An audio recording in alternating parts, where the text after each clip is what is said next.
가짜 이야기 황금알 성범수입니다. 자, 오늘도 반짝반짝 황금같이 빛나는 비법을 전수해 주실 고수 여러분 쭉 자리를 해 주셨습니다. 다양한 분야의 고수 여러분과 오늘 또 어떤 이야기를 나누게 될지 궁금해지는데요. 바로 오늘의 주제를 여러분께 공개해 드리겠습니다. 황금알을 낳는 오늘의 주제. 땅 사고 싶다. 돈 없어도 땅은 사야 됩니다. 3천만 원 가지고 130평 정도 됐었고요. 전국 각지 한 6만 평 정도. 또 경계가 저쪽까지 내비게이션이 전지에서 찍어서 한 번에 올 수 있는 땅, 그런 땅을 추천을 좀 드리겠습니다. 가장 큰 호재인 KTX 수서역에서 평택역까지 20분이면 도착할 예정입니다. 지금 강화도가 땅값이 오른데 약 2조 원 정도 들어가는 국제적인 휴먼 메디시티 공사 진행을 하고 있습니다. 저 푸른 저 위에 그림 같은 집을 짓고 보면은 기분이 매우 좋아지는 정말 자연 그대로 공간이에요. 이거 보세요, 이거. 엄청 행복하잖아요. 내가 가장 좋아하는 곳이고 얼마나 행복하겠나.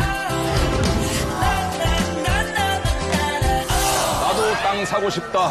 사고 싶지. 사고 싶죠. 땅이야말로 뭐 예로부터 이제 뭐 부의 뭐 상징이지 않습니까? 주위의 땅 부자들을 볼 때마다 배가 아팠습니다. 라고 이야기하는 분들이 많이 있을 것 같은데. 솔직히 어떻습니까? 나도 땅 사고 싶다. 그런 뭐 생각이 뭐 드실 때 실제로 뭐 땅을 뭐 산 경험. 예. 표정 알겠어요. 이걸 밝혀야 돼. 이거 뭐 이런 거. 아니 근데 우리는 어릴 때부터 예. 노는 게 예전에는 돈 안 드는 놀이를 했거든요.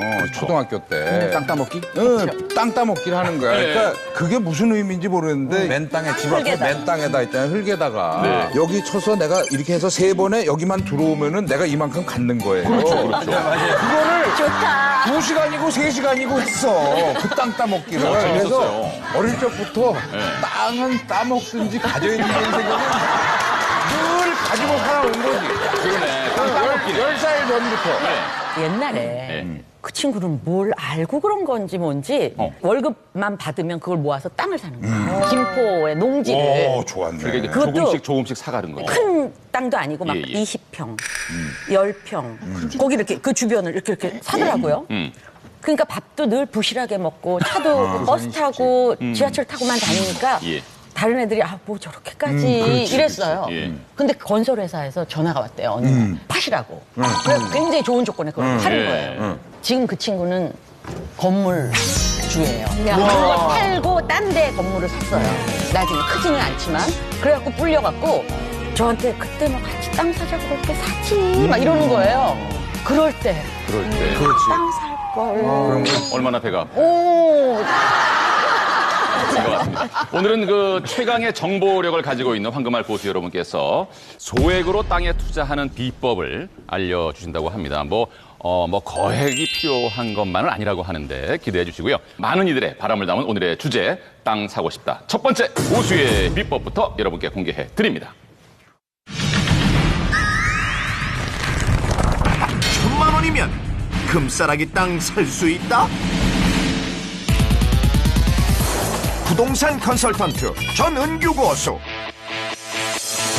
연 1% 초저금리 시대에도 전국 땅값 5년째 상승세. 부동산 고수들만 안다는 소액 땅 투자 비법부터 황금알을 낳는 땅 고르는 법까지 땅 재테크의 모든 것 지금부터 공개합니다.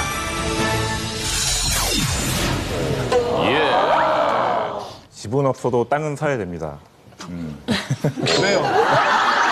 이유가 뭐예요, 이유가? 왜 화를 내세요? 네.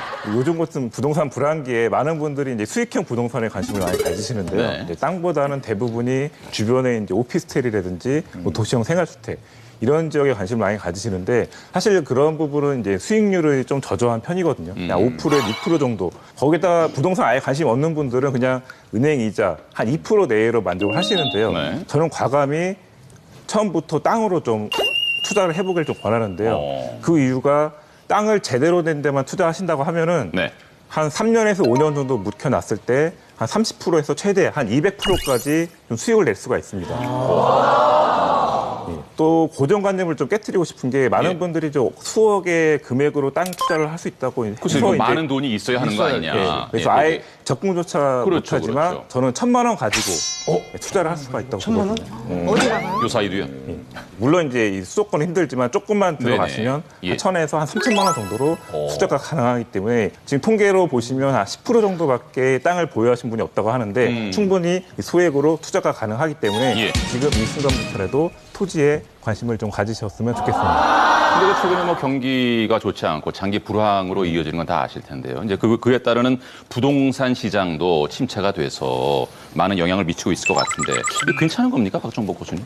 그 토지 시장은 그렇게 가격이 주춤한 적은 있었는데요. 네. 꾸준히 상승됐던 건 사실입니다. 그 부동산 전문가들 사이에서요. 남편은 아내한테 거짓말할 수 있지만은 땅은 거짓말 안 한다고 합니다. 그 정도로 땅은 소자본으로 묵은지처럼 중장기적으로 투자한다면은 성공 확률이 높습니다. 예. 대한민국 자체는 땅이 좀 적어요. 아무래도 땅 한정된 데서 수요는 많으면 당연히 오르겠죠. 예. 또한 2010년도 그 공시가를 기준해서 한번 보시면요. 2010년 이후에 꾸준히 오르는데요. 올해 2016년도가 가장 상승폭이 빨랐습니다. 전국 공시가 평균 상승률이 5.08%가 나왔거든요. 5.08%는 평균이고요. 예. 많이 오른 데는 20%까지 오른 지역이 딱 있습니다. 네, 그렇습니다.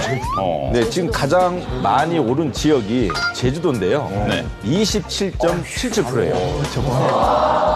이쪽은 제주도는 관광도시에서 대부분 뭐 서울 사람들이 은퇴 이후에 그런 쪽으로 투자를 했었는데 예. 중국에서 큰 엄청난 맞아요. 자금이 짧은 시간에 들어오면서요. 땅값이 전국에서 가장 짧은 시간에 빨리 올랐고요. 두 번째가 세종시. 정부 청사라든가 아니면 일부 부처들이 많이 이전을 하면서 유입인구라든가 네. 이동인구 많이 늘어났거든요. 결정적으로 세종시가 또 두 번째 많이 오른 이유는 서울과 세종시 간에 고속도로가 생기면서 유입인구가 짧은 시간에 많이 폭발적으로 올라서 땅값이 거리로 쳐서는 상당히 짧은 시간에 많이 오른 지역이라고 볼 수 있습니다. 네. 제가 지난번에도 말씀드렸다시피 그 지나치게 얼굴이 하얗신 분은 제가 잘 못 믿는다고 얘기를 말씀을 드렸거든요. 사실 근데 박정복 교수님 네. 말처럼 순식간에 이렇게 너무 급하게 가격이 뛰었다면 이제 앞으로가 또 문제가 아닙니까? 사실 이미 다 오를 대로 오는 거 아닌가 하는 그런 믿음이 좀 저는 잘 안 가거든요. 예, 저 어느 옆에 분답게는. 계신 무표정으로 계신 우리 노은주 교수님이 오히려 더 이렇게 짧지만 강한 임팩트로 이렇게 땅에 대해서 좀 잘 설명을 해줄 것 같아서 예. 얘기해 주세요. 지금 당장. 네. 저희가 이제 그 전국에 집을 지으러 다니는 이제 건축가인데 네. 저희 입장에서 볼 때도 아마 땅값은 이제 계속 오르지 않을까 싶은 생각이 듭니다. 왜냐하면 우리나라의 이제 도로 연장률이 일본이나 미국에 비해서도 많이 미흡한 편이고요. 철도 같은 경우도 물론 이제 지금 뭐 KTX도 들어가고 하긴 했지만 아직도 이제 철도역 개설이 더 필요한 곳들이 많다고 해요. 그럼 아무래도 그런 교통 발달에 따라서 이제 계속 땅값이 오를 부분들이 많이 있기 때문에 네. 앞으로도 땅값은 아무래도 계속 오르지 않을까. 그래서 땅에 대한 기대치는 아마도 계속 예. 가지 않을까 그런 생각이 듭니다. 좀 단적으로 정리를 해보면 땅을 투자하시는 분들이 기대하는 장점 2가지 정도가 있을 텐데요. 뭐 10억도 넘는 아파트 이런 거 투자하기 사실 힘들잖아요. 근데 토지는 유형이나 위치에 따라서는 저렴한 가격으로 투자해서 나중에 개발이 되거나 하면 수익을 높이 올릴 수 있다. 아까 지적해 주신 장점이 하나 있겠고, 두 번째는 무엇보다 내가 원하는 스타일의 뭔가 개발이나 건축 같은 게 가능하다는 가능성을 갖고 있다는 거죠. 그래서 이미 지어진 상품 같은 걸 사면 사실은 뭐 거주하거나 임대하거나 뭐 별 운영할 수 있는 방법이 없는데, 땅을 사시면 뭐 원하는 전원주택을 짓는다던가 건물을 짓는다던가 이런 게 예. 가능하기 때문에 활용도가 높고, 실제로 나대지나 이런 용도 변경 가능한 땅을 사서 네. 나중에 이제 좋은 건축물을 지으면 그 가치가 배 이상으로 많이 올라서 수익을 올리실 수 있는 경우가 많아요. 그리고 예. 사실 집이 없는데 땅부터 사기는 솔직히 예, 쉽진 예. 않거든요. 예, 진짜 그래요. 그래서 요즘은 좀 젊은 분들도 오히려 경기도 외곽 같은데 좀 저렴한 땅을 좀 사서 집도 짓고 전원 생활도 노후에 준비하는 이런 투자를 많이 하시거든요. 그래서 요즘 좀 투자하시는 분들은 집도 해결하고 예. 땅에도 투자하실 수 있는 그런 땅들을 많이 찾고 계세요. 일석이조. 많은 고수님들이 지금 다 땅값이 크게 오른다 예. 이렇게 이제 전망을 하셨는데요. 저는 조금 생각이 다릅니다. 저는 경제연구소에서 실물 경제를 연구하고 있는데요. 지금 우리나라 부동산 가격에 거품이 많이 껴 있습니다. 그렇다고 해서 꼭 뭐 일본과 스페인처럼 폭락한다 이렇게 예상할 수는 없지만 조금 너무 지나친 낙관은 좀 금물이 아닌가 네. 이런 생각이 좀 들고요. 땅을 사서 좀 대박이 나려면 사실 땅의 용도 변경이 돼야 되거든요. 근데 이미 용도 변경이 확실한 땅은 이미 값이 올라 있어요. 투자 가치가 별로 없어요. 이미 반영이 돼 있고. 네, 그리고 용도 변경이 사실 불확실하고 가능성이 없는 땅들은 좀 싸겠죠? 그럼 이게 용도 변경이 되려면 남들은 모르는 나만의 정보가 있어요. 예. 또는 특별한 연줄이 있어야겠죠. 이게 어딨어? 뭔가 특급 비밀을 가지고 있는. 근데 이런 건 일반인은 좀 힘들거든요. 그래서 저는 그래서 투자를 못한다 이런 얘기는 아니고요. 예. 뭐 몇 배 불린다, 뭐 대박이 난다 이런 식으로 좀 허황된 생각을 갖는 것보다는 은행이자보다 높은 수익을 얻으면 네. 충분히 오케이다. 이런 식으로 마인드를 좀 바꾸고요. 네네네. 좀 보수적으로 신중하게 투자하는 게 어떨까 이런 생각이 듭니다. 어떤 말씀인지 알겠습니다. 사실 땅에 투자한다는 것 자체가 벌써 약간 큰 돈이 있어야지나 가능한 것 같은. 네. 그러니까 어느 정도가 내 주머니에 있어야 엄두를 내볼 수 있는 건지 시작을 할 수 있는 건지 네. 그거 궁금하거든요. 예. 네, 제가 아까 잠깐 뭐 1,000만 원 가지고 투자할 수 있다고 말씀드렸는데요. 사실 1,000만 원도 할 수는 있지만 1,000만 원 가지고는 사실 이제 좀 더 멀리 가야 되고 경매나 공매를 통해서 해야 되기 때문에 좀 대중화됐기 때문에 좀 경쟁이 좀 치열합니다. 그래서 저는 개인적으로 일반 매물을 투자하려고 하면 한 3,000만 원 정도 내에는 좀 돼야 된다고 보는데요. 3,000 정도면 충분히 비교 분석을 하면서 좀 적절하게 투자를 할 수 있을 것 아니 같습니다. 3천만 원 이게 3천만 원 가지고 땅을 살 수 있다는 게 사실은 일반 사람들이 돈이 진짜 많아야 된다고 생각하잖아요. 예. 정말로 3천만 원 가지고 땅을 이렇게 좀 살 수 있어요? 자기 땅을요? 그래서 좀 준비한 게 있습니다. 우리 전영규 고수께서 토지 투자 3,000만 원이면 충분하다고 하니까 많은 분들이 저렇게 이제 변기수 씨 같은 어떤 반응을 보일 수 있을 것 같은데 백문이 불여일견이죠. 전은규 고수의 그 소액 투자에 성공하는 비법을 지금부터 알아보도록 하겠는데요. 영상으로 준비가 되어 있습니다. 함께 보시고 말씀 이어가겠습니다. 전은규 고수의 집을 찾은 제작진. 좋네. 역시 땅 부자답게 방안 가득 부동산 자료들이 넘쳐나는데 전은규 고수가 현재 가지고 있는 땅 문서만 무려 20개. 원래 소액 투자 3,000만 원 주고 산 땅인데요. 그게 한 3, 4년 묵혀뒀더니 운이 좋게 한 3배 정도 올라서 1억 정도가 됐고 3천만 원 투자로 1억을 벌었다? 5년 전에 제가 1억 5천 주고 투자했는데 한 4억 5천. 그래서 두 개를 합쳐서 한 6억 정도의 돈으로 제가 이런 단독주택을 사게 되었습니다. 10년 동안 투자와 실패를 거듭하면서 한 가지 원칙을 세웠다는 전은규 고수. 그래서 저는 지금껏 10년 전이랑 지금이랑 똑같은 게 저는 5천만 원 내외의 투자를 가장 좋아하고요. 그 정도 내외에 투자한 땅이 지금 전체 한 6만 평 중에 한 70% 정도 가량 된다고 보시면 됩니다. 그의 땅 사랑은 영원하다. 요즘도 땅을 보러 다니는 게 가장 재밌다는데 어떻게 소액으로 땅 투자에 성공할 수 있었을까?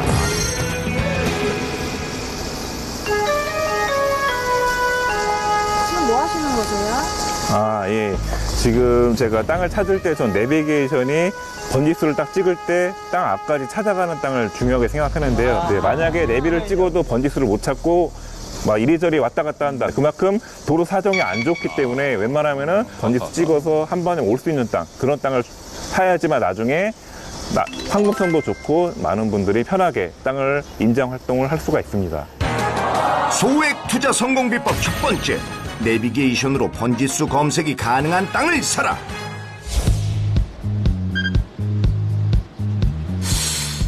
좋은 땅이 있는 건가요?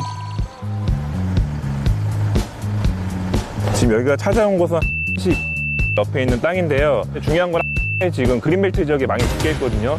여기는 도시지역 내 자연녹지로서 개발이 가능한 마지막 땅이기 때문에 저는 개발지에서 1km 미만 택지지구 인근에 있는 땅을 좀 적극적으로 좀 추천을 드리겠습니다. 소액 투자 성공 비법 두 번째. 개발 호재가 있는 땅을 사라.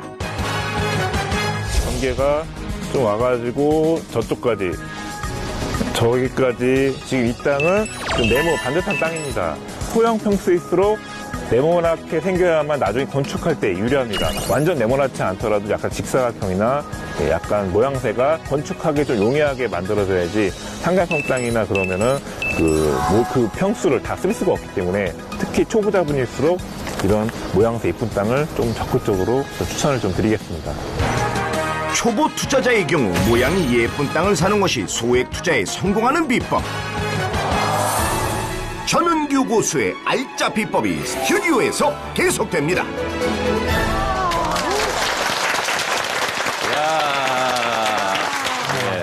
그야말로 소문으로 듣던 땅 부자가 바로 우리 옆에, 우리 맞은편에 앉아 있었습니다. 그 땅 문서도 아까 꽤 많이 갖고 계시고 말이죠. 근데 우선 궁금한 게 지금 소유하고 계신 땅이 어느 정도 크기입니까? 제가 이제 10년 전에 3천만 원 가지고 한 처음 투자한 게 한 130평 정도 됐었고요. 네. 10년이 지난 후 지금 전국 각지 한 6만 평 정도 투자를 하고 있습니다. 그 6만 평이면 사실 어느 정도인지 규모가 이제 짐작이 안 되시는데 가늠이 안 돼요. 예. 큰 한 아파트 타운. 예, 아파트 대단지, 대단지 아니면 캠퍼스, 대학 캠퍼스 정도 이 정도 면적으로 아시면 될 것 거기 한 같습니다. 자산 가치는 어느 정도 보시죠? 자산 가치는 한 50억 정도. 굉장히 동안이시잖아요. 예. 그래서 이렇게 나이 어린 사람이 무슨 부동산을 해 그랬더니 40이래요. 아, 진짜요? 요즘에 좋은 로션을 써가지고 좀. 저기 혹시 자제분은 있어요? 저랑 나이대가 비슷한데 제가 아들로 들어가면 안 될까요? 아빠라고 부를게요.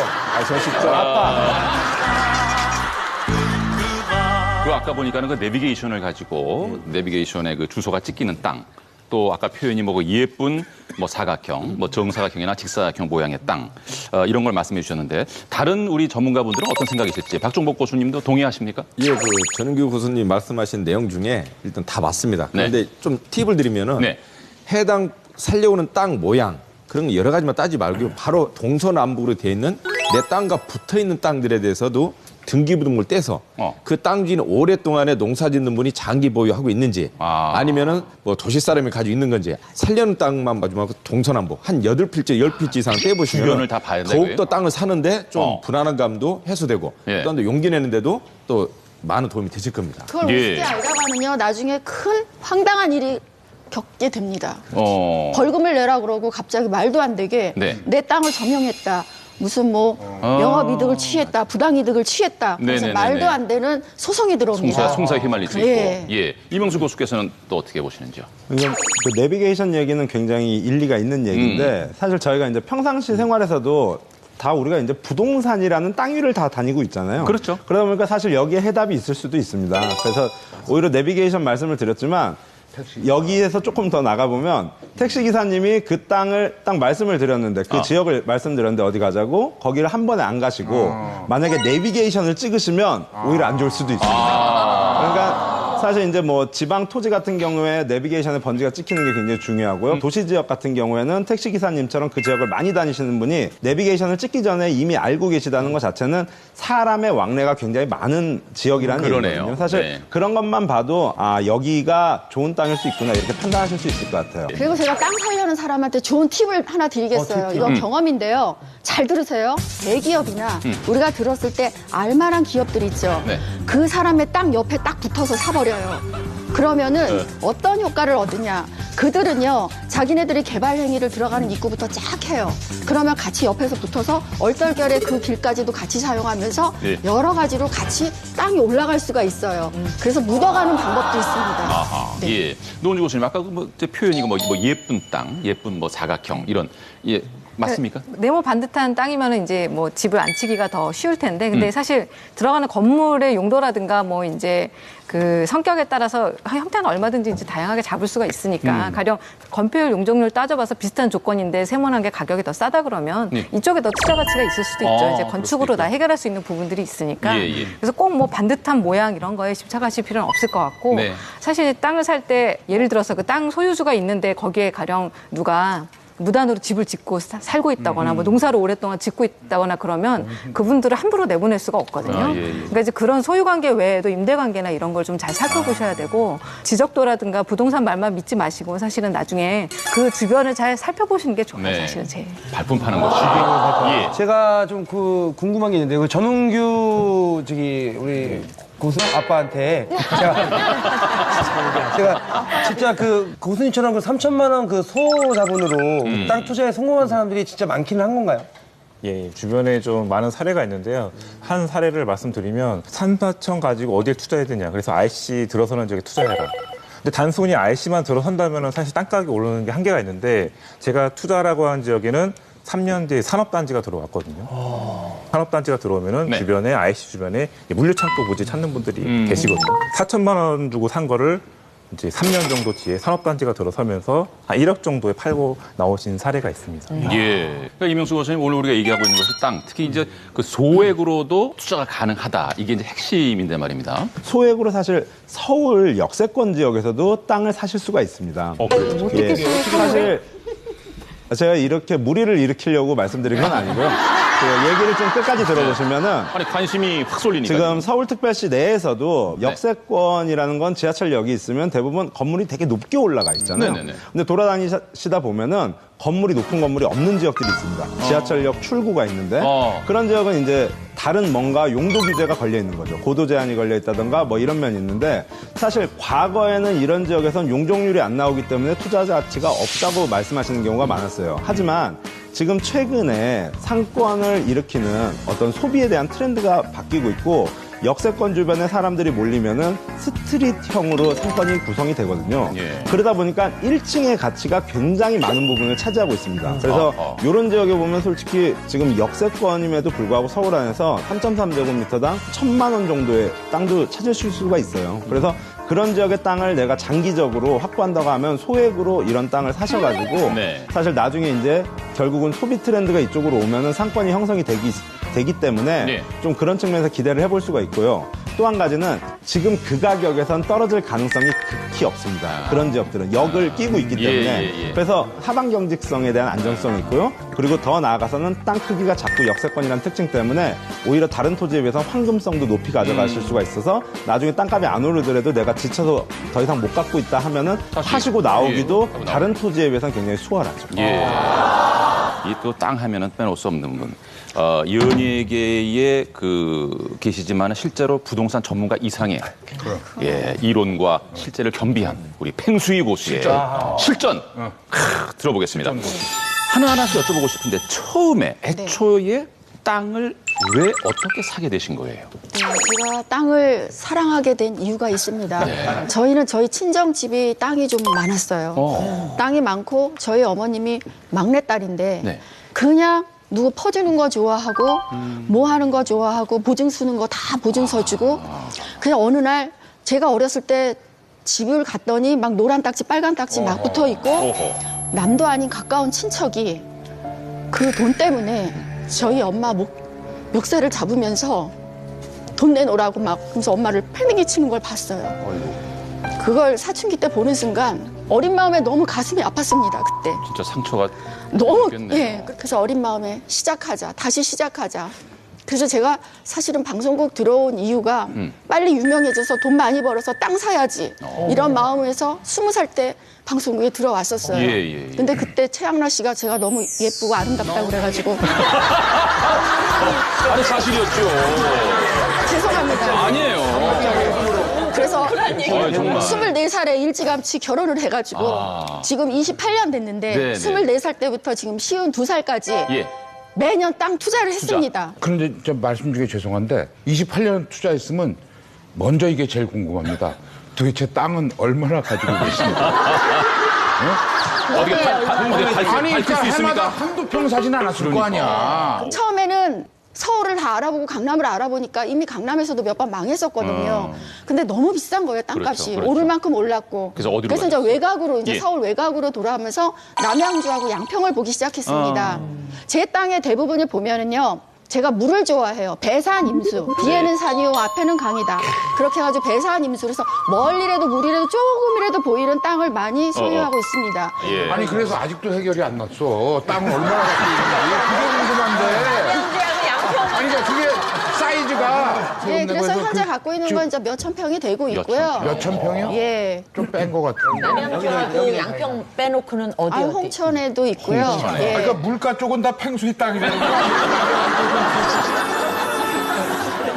부동산이든 주식이든 모든 게 다 정보력 싸움이라고 결국엔 그러잖아요. 그렇죠. 예. 근데 후배가 저럴 동안 우리는 뭐 했냐고.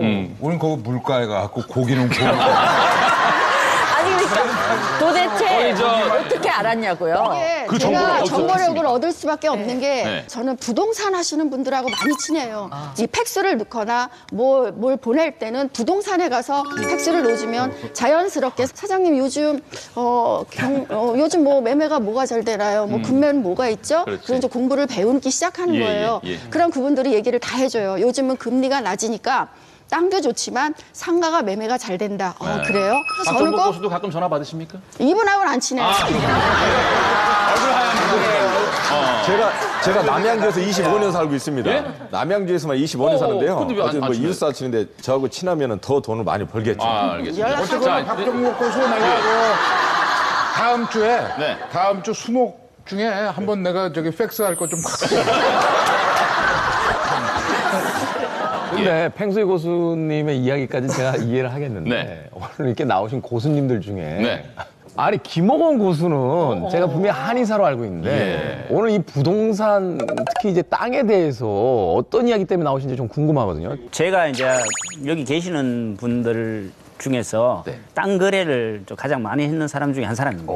예, 실제로 제가 10년 전에 홍천에 산꼭대기에 근데 배낭을 메고 올라가면 한 3시간 정도 걸러 올라가는 거예요. 길이 없어요. 길이 없는데? 예, 길이 없어요. 예. 근데 그걸 제가 사셨다고요? 800원에 샀어요. 평당 800원에. 10만 평을 샀어요. 10만 평? 8천만 원이에요. 예. 그거를 한 5년 정도 지나니까 그 밑에 아주 길 좋은 땅을 가지고 계신 주인이 그 땅을 살려고 왔어요. 뭐 하려고 하십니까? 이러니까 제가 휴양림을 좀 하려고 합니다. 이런 거예요. 땅이 좀 이렇게 넓은 땅이 필요합니다. 나무도 있고. 그렇습니까? 얼마 주시겠습니까? 이러니까 한 3, 4천 원이면 되겠습니까? 이런 거예요. 그렇게 800원짜리가 그러면 조금 더 주십시오. 그렇지. 조금 더 주십시오. 그래서 4천 원에 파는 거예요. 800원짜리가 4천 원 되면은 요 강남에 8억짜리 아파트가 40억에 팔리는 거랑 똑같은 거예요. 이게 사서 뭐 얼마 수익을 내고 지금 그게 궁금한 게 아니고 그걸 왜 샀냐 하는 거예요.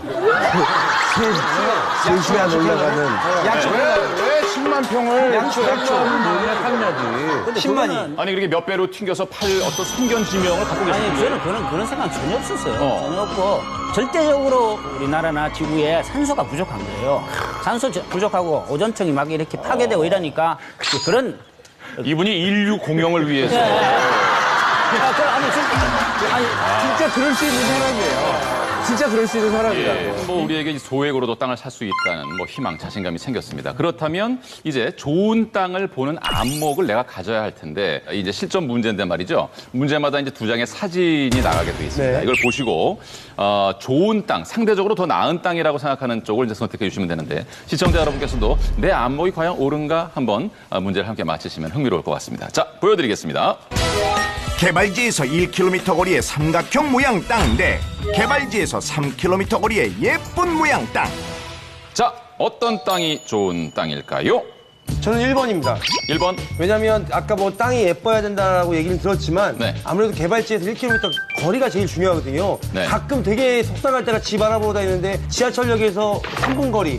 이거는 전속력으로 뛰어가야 3분이에요. 그러니까 이게 진짜 이렇게 거짓말 안 하고 저는 땅 그리고 저는 앞으로 그 이집트를 보면 저 삼각형 모양의 땅이 뜰 거라고 생각합니다. 저기 모양의 정말 피라미드 모양의 건물을 짓는다면 오히려 그 피라미드 안에 살면 건강하다는 얘기가 있잖아요.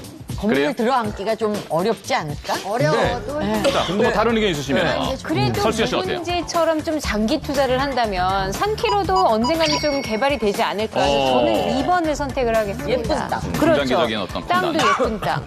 조영기 씨는 어떻습니까? 저도 1번 하겠어요. 그래요? 보니까 도로가 있잖아요, 도로가. 근데 도로에 붙은 땅이 그쪽이 긴 면이야. 일단 길어. 제가 보기엔 저쪽에서는 뻥튀기만 팔아도 일단 본전을 해서 양쪽 뾰족한 데는 그냥 화장실로 쓰는데. 자, 그럼 정답을 한번 알아보도록 하겠습니다. 전웅규 고수님, 정답은 몇 번입니까? 예, 정답은 1번. 그 안목이 있습니다, 여러분. 근데 아까는 이제 뭐 사각형 예쁜 땅 그래서 그쪽에 좀 솔깃했는데 그게 아니라 삼각형이지만 더 충분히 어떤 장점을 갖고 있나 보죠? 사실 땅 모양새도 중요하지만 사실 개발지에서 얼마나 가깝냐가 사실 더 역시. 1순위로 보셔야 되고요. 네. 3km까지 개발 효과가 얻으려고 하면은 개발 규모가 딱 그 비례해서 엄청 커야 됩니다. 근데 일반적인 규모의 개발지 기준으로 보시면 1km 이내권에 그래서 땅 앞에 갔을 때 사실 개발 현장이 보이는 땅이 가장 좋은 땅인 거죠. 이렇게 좀 1km 가까울수록 네. 지적적으로 좀 개발 이슈를 받을 땅이다. 저는 약간 다른 의견을 가지고 있는데요. 연애는 본인이 좋아하는 사람하고 연애는 해야 되겠지만요. 부동산 땅은 남들이 좋아하는 땅을 사야 됩니다. 내가 좋아하는 땅을 결혼도 남들이 좋아하는 여자랑 결혼해라는 말씀이지? 결혼은 내가 좋아하는 사람하고 결혼해야 되겠지만 부동산은 내가 좋아하는 것보다 남들이 좋아하는 부동산을 사야 된다는 얘기예요. 천사 아까 연애분들도 이제 뭐 오래 하다 보니까 이제 거의 고소가 다 된 것 같아요. 당장은 1km 내가 당장은 좋겠지만은 1km가 개발됐는데 당연히 2, 3km 뒤에 떨어진 것도 시간은 걸리겠지만 길면 5년, 짧은 2, 3년 안에는 당연히 개발되겠죠. 예. 그럼 일반 분들은 땅 모양이 어때요? 이거 물어봅니다. 근데 안 이쁘기 때문에 자기가 팔려고 할 때 제가 돈이 급해요. 아니면 빨리 현금화 좀 시키고 싶은데 다수들이 안 좋아하니까 팔기 어렵죠. 그러면 비록 뭐 이쁘다는 이유로 뭘 좀 샀지만은 천상 내가 가지고 있자마자 바로 팔 게 아니고 2, 3년 후로 계산했을 때는 당연히 인경, 반경까지는 개발되기 때문에 먼저 남들이 좋아하는 땅으로서는 저는 2번이라고 생각합니다. 예, 근데 제가 참 의심하면 안 되는데 우리 박종복 교수님이 개발지에서 3km 이상 떨어진 땅을 갖고 계실 것 같아요, 느낌에. 그 땅들만 한 3km, 4km 땅을 많이 갖고 계실 것 그럼 같아요. 여기서 또 전문가이신 김규정 교수님은 또 어떤 생각이신지? 네, 땅의 모양도 중요하고 개발 어쨌든 땅값이 오르게 할 수 있는 개발 이슈에서 얼마나 가깝냐도 중요하긴 한데 네. 실제로 저 땅들이 뭘 할 수 있는 땅인지를 꼭 체크해 보시는 게 더 중요하거든요. 지금 화면에 나온 정보만으로 보자면 위에 있는 땅은 어쨌든 도로도 넓게 접해 있고 주변에 마을이 형성돼 있어요. 자연적으로 자연 취락지구 같은 게 형성돼 있어서 사실은 개발지에서 조금 더 거리가 있더라도 뭔가 개발되면서 용도가 개발이 가능한 땅으로 바뀔 수도 있고 지금 그림으로는 거의 논처럼 보이는데 일단 개발이 가능해질 수도 있겠다라는 것과 주변에 어쨌든 개발을 하면서 이미 뭐 전기라던가 수도라던가 이런 게 가까이 와 있기 때문에 뭔가 개발할 때 비용이 덜 들어갈 수 있는 장점이 있을 거다라는 판단이 좀 되고요. 아래쪽 그림은 사실 저 그림만으로는 판단이 어려운데 개발지에서 멀다 보니까 아까 교수님이 말씀하신 그 개발 지역의 확장 가능성이나 이런 게 좀 불확실하면 사실 나중에 어떻게 사용할지 모를 수도 있다는 거죠. 그래서 그럴 때는 그 개발 계획이 확장될 계획인가를 확인해 보실 수 있는 방법들이 있어요. 보통 이런 뭐 신도시나 이런 상권이나 이런 게 개발이 될 때 전체적인 개발 계획들이 구청이나 시청의 온라인 홈페이지 같은 데에 개발 계획, 장기 개발 계획으로 올라와 있기도 하고 그런 걸 찾아보기가 어렵다 하시면 그냥 전화하셔서 그 담당 부서 공무원한테 요 땅이 혹시 이런 개발 계획에 포함돼 있거나 뭐 확장될 가능성이 있거나 이런 거 물어보시면 요즘 공무원분들이 굉장히 친절하셔서 이러저러 설명들을 다 해주시고 마지막에 뭐 성실도 평가를 잘해주세요. 뭐 이런 말씀하시거든요. 그래서 그런 것들을 충분히 판단을 해보셔서 뭔가 개발이 더 될 것 같은 땅이다라고 하면 예쁜 모양의 땅이 좋겠죠. 그래서 한 2-3가지 정도를 좀 더 체크해 보시면 확실한 선택이 가능하실 것 같습니다. 자, 이제 또 두 번째 퀴즈가 나가겠습니다. 자, 보여드리겠습니다. 경사가 있지만 4m 도로에 인접한 땅 대 4m 도로와의 사이에 인공수로가 있는 땅. 자, 어느 땅이 상대적으로 더 나은 땅, 좋은 땅입니까? 참 어렵다 이거. 어려워. 난이도가 조금 하에서 중으로 올라갔습니까? 저는 아무래도 배산 임수. 저 뒤에 산이 있고 앞에 인공수로가 있는 2번 땅을 좀 고르도록 하겠습니다. 배산 임수. 네, 금방 배웠잖아요. 뒤에 산이 있고 앞에 물이 있어야 돼요. 우리는 흔히 뭐 도랑, 또랑 뭐 이렇게 보이기도 하는. 근데 이게 가까운 곳만 보면 됩니다. 저 멀리 보면 저기 나중에 파이고 또 파여서 나중에 운하가 될 수도 있어요. 그러니까 이게 미래의 지향적으로 보는 게 투자잖아요. 정답을 밝혀보겠습니다. 전문가이신 박종복 교수님, 정답 몇 번입니까? 정답은 2번입니다. 나 저기 있었나 봐. 해석은 틀려요. 해석은 답은 맞는데. 찍어서 맞은 거. 찍어서 맞은 거야? 나는 아니, 그리고 박 맞은 적이 교수님, 없어. 저런 모습을 배산 임수라 그러진 않죠? 아니죠. 일반적으로 땅은 1번이 예쁜 건 사실입니다. 그렇지만 일반적으로 매물을 나올 경우에는요, 1번보다는 2번이 싸게 나와요. 아까 얘기한 대로 인공수로가 있기 때문에 시세보다 싸게 나오고요. 2번을 좋다는 이유는 그대로 산 상태로 그대로 가지고 있으면 좋지가 않아요. 본인이 성형을 시키면 됩니다. 보톡스를 예. 하고 어떡하냐. 국어 점용 허가를 받아서 저기를 복개를 해요. 그 수로를 덮는 거죠. 덮으면은 일단은 땅이 넓어 보이잖아요. 넓게 쓸 수 있고.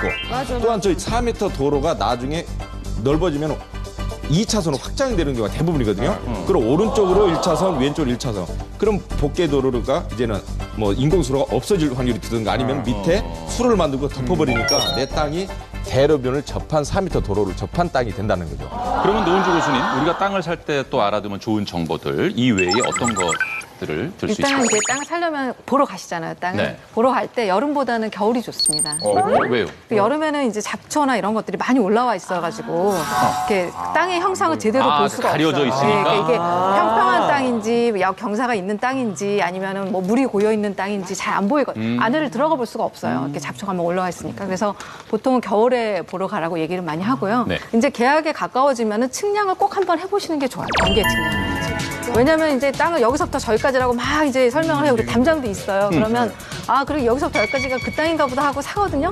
근데 저희 이제 땅 갖고 오셨는데 측량을 해보면 그게 남의 땅을 넘어가 있는 경우도 있고요. 남의 집이 우리 땅을 넘어가 있는 경우도 있어요. 그 남의 땅을 넘어가 있으면 그 땅을 내줘야 되는 경우가 많이 있고요.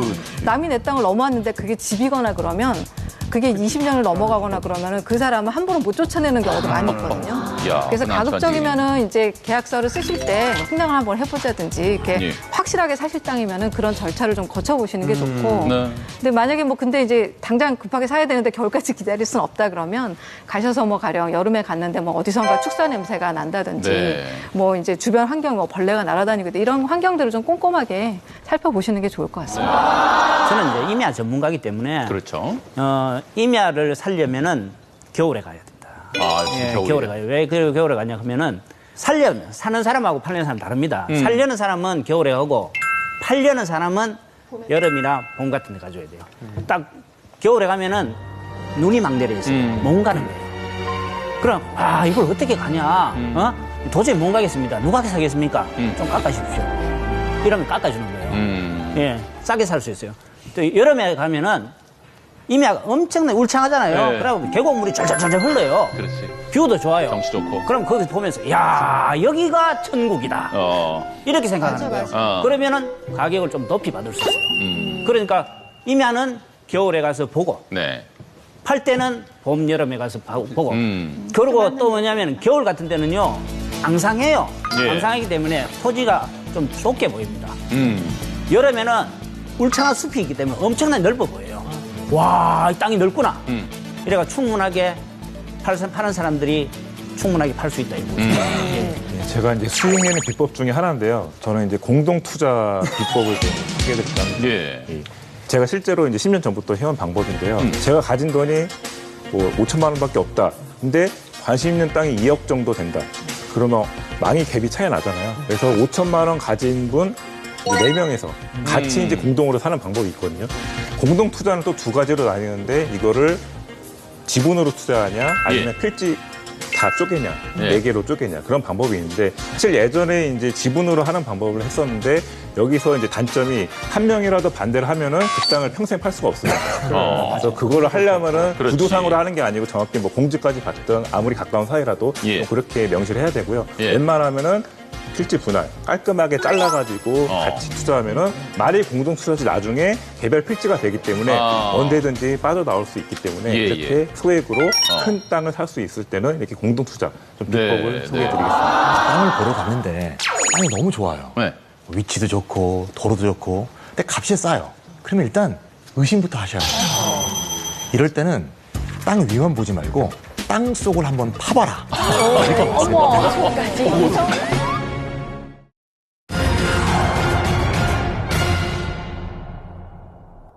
땅이 너무 좋아요. 위치도 좋고 도로도 좋고 근데 값이 싸요. 그러면 일단 의심부터 하셔야 돼요. 이럴 때는 땅 위만 보지 말고 땅 속을 한번 파봐라. 이렇게 말씀드립니다. 땅을 한번 파보면 쓰레기가 나올 수도 있고 산업 폐기물이 나올 수도 있고 전력선, 송유관, 심지어 옆집에 하수관까지 있어요. 제 아는 분이 하나 좋은 땅 하나 샀어요. 근데 땅을 파보니까 기름이 막 나오는 거예요. 기름 폐기물이. 옛날 주유소 자리였던 거예요. 주유소. 네. 이런 이제 이 땅을 처음에 안내한 분은 얘기를 안 해주신 거죠. 그렇죠. 네. 그럼 이럴 때는 어떻게 얘기를 하느냐? 저는 막걸리를 먹어라. 이렇게 얘기하고 싶어요. 막걸리가 뭐냐? 그 동네에 가서요. 동네 특산물 막걸리 하나 사요. 그 동네에 가면 평상이 있죠. 거기에 가서 막걸리 먹는 거예요. 그럼 동네 아저씨들이 이렇게 모이지 않습니까? 동네 그렇지. 토박이들이. 토박이들은 외진이 모르는 비밀 정보를 갖고 있거든요. 그러면 막걸리를 주거니 받거니 하다 보면 그중에 분명히 의협심이 강한 사람이 한 명 있어요. 있어. 분명히 있어요. 자기는 못 살아도 이 땅, 뭐, 저거, 이거 좋은데 왜 남들 안 삽니까? 그러면 이 비밀이 나옵니다. 네. 그래서 그렇게 해결하시면 땅 속에 대한 비밀을 알 수 있다. 이렇게 말씀드리고 싶습니다. 막걸리를 먹어라. 예. 알겠습니다. 쭉 이제 땅 투자는 어떻게 해야 된다. 뭐 네. 어떤 땅이 좋은 땅이다. 어렴풋이는 알 것 같아요. 근데 이제 지금 황금알을 보시는 많은 분들은 좀 구체적으로 돈이 되는 정보. 내가 저거 딱 듣고 저기 뭐 이런 거 있잖아요. 네. 그러니까 지금 뜨는 투자 지역 있죠? 네. 그 아마 고수님들은 다 하나씩 갖고 계시지 않을까 싶은데 저희가 어느 분이 제일 진짜 배기를 주는지 지켜볼 거예요. 말씀 좀 해주세요. 지금 당장요. 그래서 준비했습니다. 힘내는 지금 당장요. 지금 당장요. 모든 투자가 정보 싸움이에요. 그래서 우리 황금알 고수 여러분 많이 자리를 해주셨는데 남들보다 한 발 앞선 고급 정보를 지금부터 준비했다고 합니다. 이름하여 고수들이 추천하는 호재 지역. 3곳이 선정이 됐습니다. 과연 어떤 지역일지 화면을 봐주시기 바랍니다. 고수들이 추천하는 호재 지역 경기도 평택. 지금 이제 평택 특별법까지 이제 제정된 상태인데요. 사실 10년 전만 해도 평택에 관심 있는 분이 많지 않았습니다. 최근 들어서 가장 큰 호재인 이제 그 KTX 수서역에서 지금 이제 평택역까지 20분이면 도착할 예정입니다. 그게 이제 올해 완공이 될 예정이고요. 두 번째 큰 호재로 전국에 이제 남아있는 미군 기지가 이 평택에 이제 그렇죠. 횡성읍에 쪽에 설치가 되기 때문에 그렇죠. 용산 기지도 평택으로 이전하고. 네, 맞습니다. 그래서 올해 안에 또 다 거의 대부분 들어설 예정이기 때문에 또 주변에 지금 평당 시세가 뭐 200만 원, 그 정도까지 올라갈 정도로 좀 많이 올라갔고요. 또 세 번째 호재로 고덕신도시. 평택 고덕신도시를 아마 누구나 들어봤을 겁니다. 그 주변에도 500만 평 정도 저기 써 있는 대로 국제 항만 배후 도시로서 만들어지기 때문에 저 주변에 지금 계속 뭐 원룸이라든지 아파트 부지 계속 이런 개발 가능한 부지들이 지금 들어서고 있습니다. 예. 저 지역에서 지금 그 예전부터 개발이 되긴 했지만 지금 가장 각광을 받을 수 있는 거는 아무래도 이제 삼성전자가 고덕지구로 지금 대단히 산업시설을 만드는 거라고 볼 수가 있습니다. 그 대기업의 영향력이 당연히 막강할 수밖에 없는데요. 그 공장이나 뭐 이런 것들이 대규모 증설이 되면서 사실 인구가 유입이 되는 효과가 있고요. 그리고 두 번째는 그 물류가 유통이 돼야 되는 거기 때문에 도로나 이런 인프라들이 자연스럽게 들어갈 수밖에 없습니다. 사실 이 가운데 이 지역에 들어가는 돈이 지금 100조 원이라고 그러는데 사실 100조 원이면 뭐 저희가 상상하기에 되게 어마어마한 돈이라고 볼 수가 있겠죠. 우리가 10년 전에 여기 땅을 샀으면 얼마나 좋았겠어요. 그렇지요. 근데 지금은 사실상 많이 올랐다고 볼 수가 있고 이 방송 나가면 또 한 엄청난 많은 분들이 또 이 사실을 알게 될 것이고 그러니까 사실 이런 것들이 영향이 있는데 제가 여기서 한 가지 좀 말씀드리고 싶은 게 우리가 어렸을 때 이제 중고등학생 시절 때 이 한국지리라는 과목이 있습니다. 이걸 좀 잘하실 필요가 있어요. 지금 생각해 보면 왜 그러냐면 그때 공부를 좀 열심히 해 놓았을 필요가 왜냐면 있다고요. 제가 지금 생각을 해보니까요. 중학교 때 한국지리 시간에 선생님께서 분명히 말씀하셨어요. 평택이나 당진에 땅을 사라고. 언제 말씀하셨어요? 제가 이렇게 무리를 일으키려고 또 그랬다 했었는데 가만히 생각해 보니까 그 저희가 한국지리 시간에 그런 걸 배우거든요. 서해안은 대륙붕이 발달해서 플랑크톤이 많고 뭐 뻘이 많으니까 뭐 어족 자원이 풍부하다. 그 얘기가 하시면서 이제 수심이 낮다 보니까 뻘이 있으니까 물이 혼탁해가지고 황해라고 그러잖아요. 우리가 그쪽을 그렇게 말씀드리는데 그런 지역에서 저희가 서해를 가면요. 평택이랑 당진이 물이 상대적으로 되게 깨끗합니다. 서해 바다임에도 불구하고. 그 이유는 수심이 깊다는 얘기죠. 그렇죠. 그리고 지금 해군 부대도 평택항에 있잖아요. 네네. 큰 배가 들어올 수 있거든요. 그러니까 지금 중국 쪽으로 수출이 늘다 보니까 물류가 평택항, 당진항으로 갈 수밖에 없어요. 서해안이 개발되면서. 그 외의 지역에는 큰 배가 들어올 수가 없기 때문에. 그러니까 한국지리 시간에 평택, 당진 딱 찍어줬는데 저희가 그때 땅을 안 산 거죠, 지금. 그나마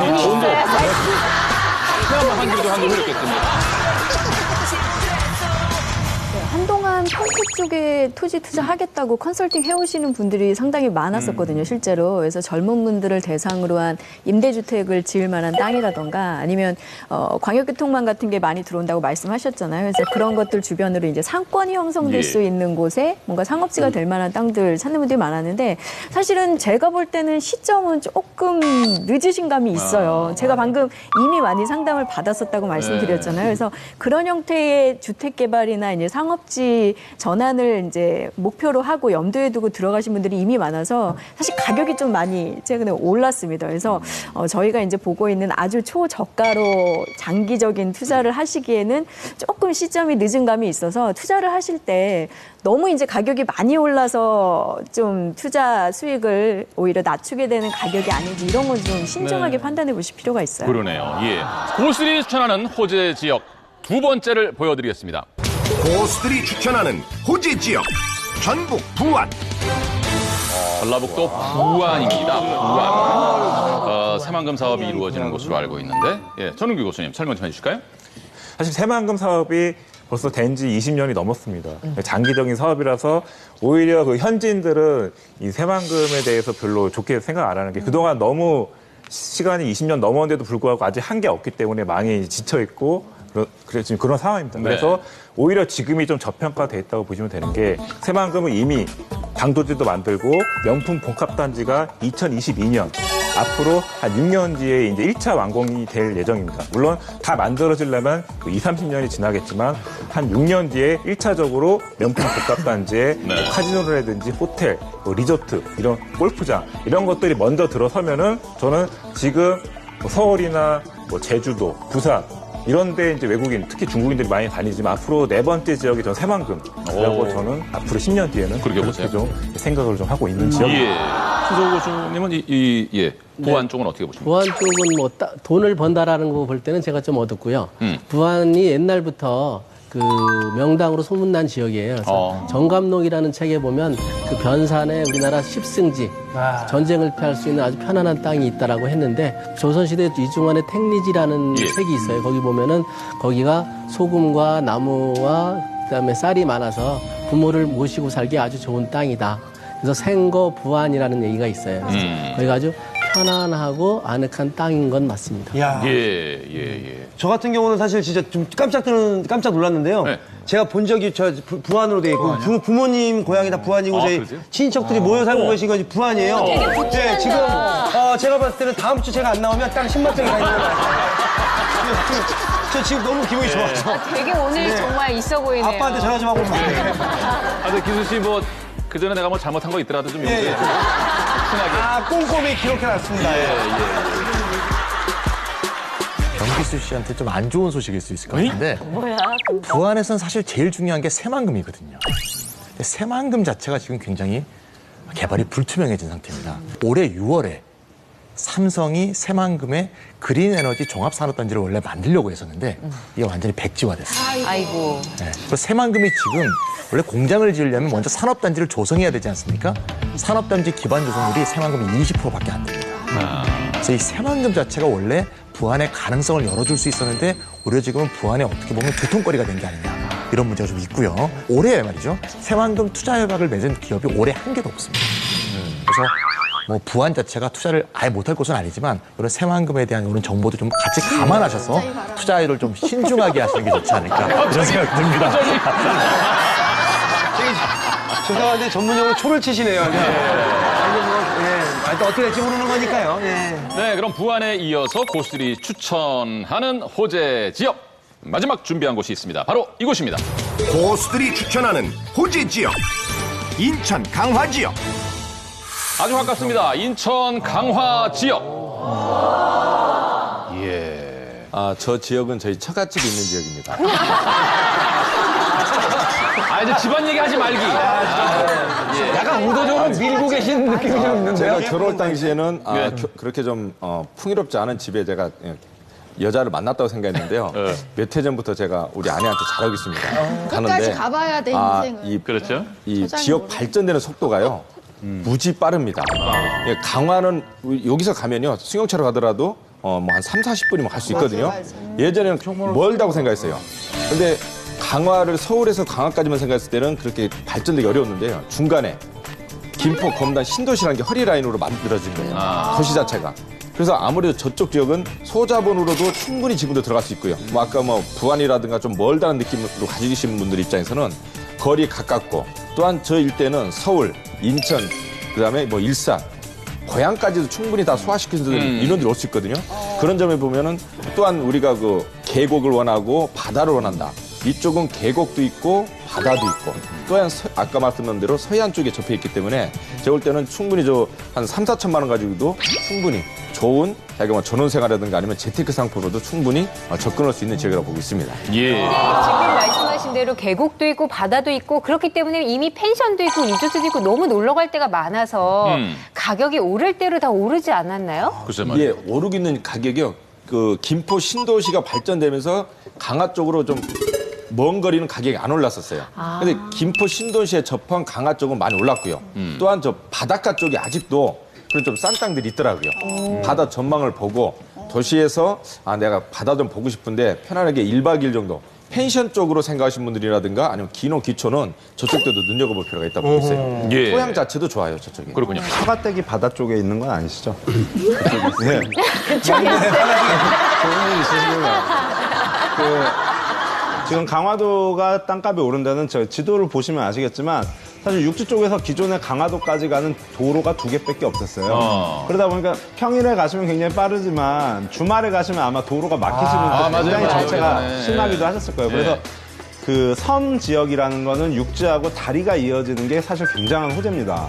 그런 측면에서 저 휴먼 메디시티 공사가 진행이 되면 산업이 생기니까 지금까지는 관광으로만 올라왔던 도시가 이제 산업과 유발되는 효과, 약 2조 원 정도 들어가는 메디컬, 국제적인 메디컬 그 지역 만드는데, 그리고 장기적으로는 저쪽 지역엔 영종도가 개발됨에 따라서 지금 강화도와 연계해가지고 지금 개발하려는 그런 의지가 굉장히 강한 상태고요. 이게 이제 인천 경제자유구청에서 저런 것들을 많이 MOU를 체결을 하고 진행을 하고 있습니다. 그래서 그런 것들이 전망을 밝게 해주는데, 다만 이제 조금 생각해 보셔야 될 게, 저런 대형 외국 자본이 들어오는 사업들이 그 MOU 체결 이후에 순차적으로 잘 되는 경우가 그렇게 많지는 않았어요. 조금 전에 이제 새만금 말씀도 하셨지만, 기존에 이제 송도도 사실은 원래 당초 계획보다는 지금 많이 외국에서 뭐 들어온 것들이 없는 상태고요. 그렇기 때문에 그런 것들은 좀 감안을 하셔가지고 좀 접근을 하셔야 될 것 같습니다. 예. 필찬이 교수님. 저기 지도를 보면 나와 있는데요. 저기 제2 외곽순환 고속도로가 보이죠? 네. 근데 저 김포를 지나가게 돼 있는데요. 저기 이제 수도권 중심으로 쭉 한 바퀴 돌게 돼 있습니다.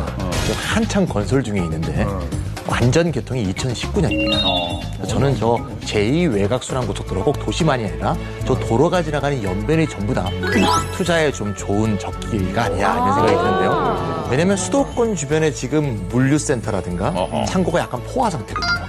그러다 보니까 임대료도 많이 올랐어요. 그럼 제2 외곽순환 고속도로에 앞으로 창고나 물류센터가 이동할 가능성이 높습니다. 그래서 그렇군요. 꼭 도시 주변이 아니더라도 도로와 IC가 좀 가까운 곳에 창고와 물류센터용으로 좀 투자하는 것도 좋지 않을까.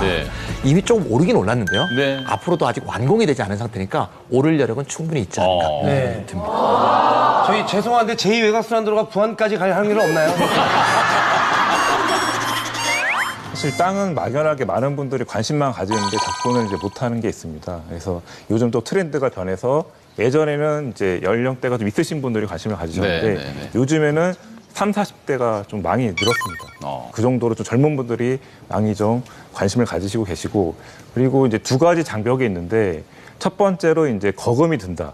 그리고 두 번째로 오래 묶인다. 이 두 개 때문에 사실 많은 분들이 땅에 못하는 겁니다. 근데 그 두 가지 장벽을 좀 깨버리고 싶은데요. 저는 거꾸로 소액으로 단기간에 이렇게 좀 지금까지 10년 동안 불려왔거든요. 그래서 처음에는 그래도 돈이 있다고 해서 너무 몰빵하지 마시고 분산 투자, 소액으로 뭐 1,000만 원부터 가능하기 때문에 그런 소액으로 한 3년에서 5년 정도 이렇게 불릴 만한 거를 여기저기 좀 이슈 있는 지역에 이렇게 투자를 해놓으시면은 절대 땅은 거짓말하지 않는다는 명언이 있듯이 좋은 또 결과가 있을 거라고 보고 있습니다. 예, 말씀 나누겠습니다. 자, 황금알 계속해서 다음 고수의 비법을 공개합니다. 귀촌 성공하려면 네모를 버려라. 부동산 전문가 박종복 고수. 예. 뭘 버려야 할까요? 외모를 버려라 하니까 저희 외모? 엄마가 이제 일주일에 반은 가서 사시잖아요. 근데 정말 손톱이 너무 까매져서 오시는 거예요. 매일 흙을 만지고 뭐 풀만 이렇게 까고 하면 정말 씻어도 이게 벗겨지지 않는 때에다가 뭐 피부는 다 시커매지시고 하니까 사실 저는 그래서 귀촌을 하려면 정말 외모 꾸미는 건 다 버리고 마음 놓고 가야 될 것 같더라고요. 예. 아버지 친구분 중에 시골에서 그 귀촌을 하셔서 농사 지으면서 사시는 분이 계셔서 아버지가 되게 그쪽으로 놀러 가시는 걸 되게 좋아하시더라고요. 부러워하시고. 제 진지하게 야 기수야 나중에 네가 좀 돈 좀 벌면 아빠 그냥 지방에다가 집이나 하나 지어줘라 거기 살게. 근데 어머니는 거기서 뭔 소리 하냐고 지금 이제 문화센터에 다녀가지고 이제 수영 배우기 시작했는데 어딜 가냐고. 그러니까 어머니랑 아버지랑 의견이 다른 게 그때 처음 느꼈어요. 그러니까 어머니는 못 산대요 거기서 친구 없고 그러면 외로워서 못 사니까 가려면 혼자 가라고. 그때는 진짜 아내를 버리긴 버려야 될 것 같더라고요. 자, 이러저러 의견이 나왔습니다. 과연 뭘 버리라고 하실지 밝혀주시죠.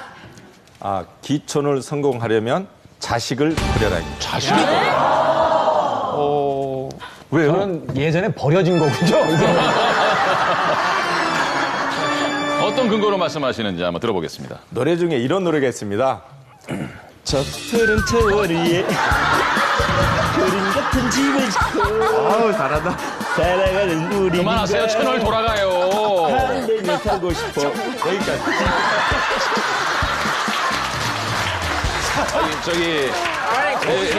연기수는 뭐가 돼? 아니 그걸 또 그걸 끝내네. 당황하네. 제가 상당히 좋아하는 노래인데요. 예. 미래를 생각해서 이렇게 현실적으로 살려고 그러는데 많은 분들이 그 은퇴 이후에 시골에서 집을 짓고 전원 생활하겠다는 분들이 많이 계시거든요. 네. 그런데 자식을 버리는 이유는 대부분 기촌을 생각하시는 분들이 꼭 본인들이 기촌을 생각하는데 가장 1순위로 자식을 넣어요. 자식이 차적이 좋게끔.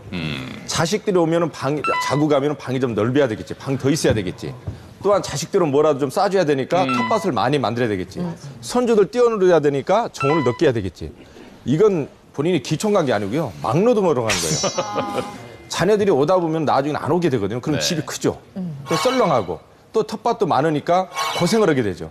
그래서 오히려 제 아는 분들 중에서도 본인들이 기촌 계획을 세우는데 자녀들 계획을 넣었다가 지금 집이 텅 비어있고 농사다 몸이 더 병이 났어요. 건강하게 마무리 삶을 살려고 내려갔다가 오히려 골병 들어서 그런 경우가 많아서 기촌을 계획하는 분들은 자식을 완전히 호적에서 빼라는 게 아니고요. 염두에 두지 말고 계획 하라는 얘기죠. 좀 내려놔라. 그런 의미군요. 네. 아니 근데 그거는 조금 무리가 있는 게 그래요?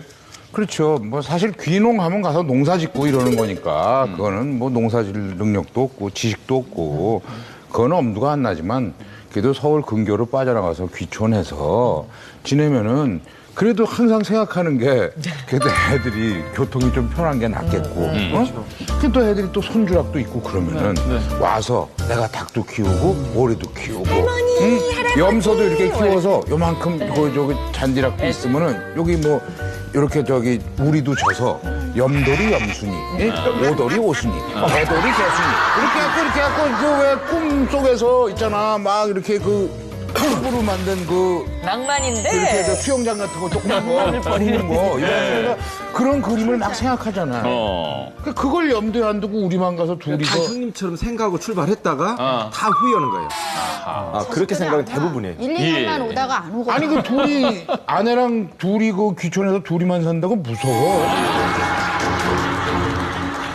요즘은 전원주택을 고려하실 때 좀 실용적으로 생각하시는 경우가 많아요. 아까 뭘 버려야 되냐 그랬는데 저는 사실 체면을 버리라고 얘기하고 싶어요. 그러니까 우리가 전원주택을 지으시면 누가 와서 볼 거를 의식해서 막 그림 같은 집을 짓고 규모도 크게 하고 막 이렇게 허우대가 멀쩡한 집을 짓고 싶어 하시는데 그렇게 자랑할 기회가 많지 않거든요. 그러니까 그래서 최근에는 저희가 한 20평, 심지어 15평 아니면 이제 별채하고 이렇게 본채하고 창고 합쳐서도 한 30평 이내 정도 규모로 많이 지으시는 것 같습니다. 실제로 직접 설계한 건축물 사진을 가지고 오셨죠? 이 집 같은 경우도 이제 지리산에 함양에 있는 집인데요. 그 본체가 한 20평 정도 되고 뒤에 있는 창고가 한 6평 정도 됩니다. 네. 그러니까 전체적으로 보면 한 26평 정도 되는 집이고요. 뭐 비용도 한 1억 5천에서 2억 정도 든 것 같은데 이 집은 이제 집주인이 그 중년의 부부신데 이분들이 자식을 버리신 사례인데 이제 자녀가 다 커서 방이 없어. 작정을 하고 아주 먼 곳으로 이제 멀리 가는 자녀가 진학해서 이제 학교를 가고 예. 이제 기숙사로 들어가니까 부부 두 분이 이제 직장을 둘 다 관두고 네. 여기 가서 이제 농사 지으면서 재밌게 사시는 그런 사례고요. 네. 이 집 같은 경우는 몇 평쯤 될까요? 글쎄 이거 뭐 사실로 봐서 이게 참 25평. 전체 집의 규모가 22평이고요. 네. 그래서 왼쪽에 있는 대청 2칸이 8평이고 오른쪽에 주택이 부엌, 화장실, 방 2개 합쳐서 11평이에요. 그래서 이제 부부 두 분이 사시는 그런 아주 소규모 주택입니다. 아니, 노은주 교수. 네. 완전히 내려와서 귀촌해서 터 잡고 사는 용도가 있을 것이고 서울에도 집이 있고 주말이나 이렇게 왔다 갔다 하는 게 있을 텐데 이거 완전 사시는 것 같은데. 저 정도면 이거는 그 방거주 형태신 게 그 부인하고 이렇게 그 직장이 다르세요. 그러니까 남편분은 은퇴를 하셨고 부인은 은퇴를 안 하셔서 좀 왔다 갔다 남편분은 하시고요. 여기서 사시고 네. 부인은 이제 일주일에 한 3, 4일 정도 왔다 갔다 하시는 그런. 가꿔주택이구나 저건 그러니까.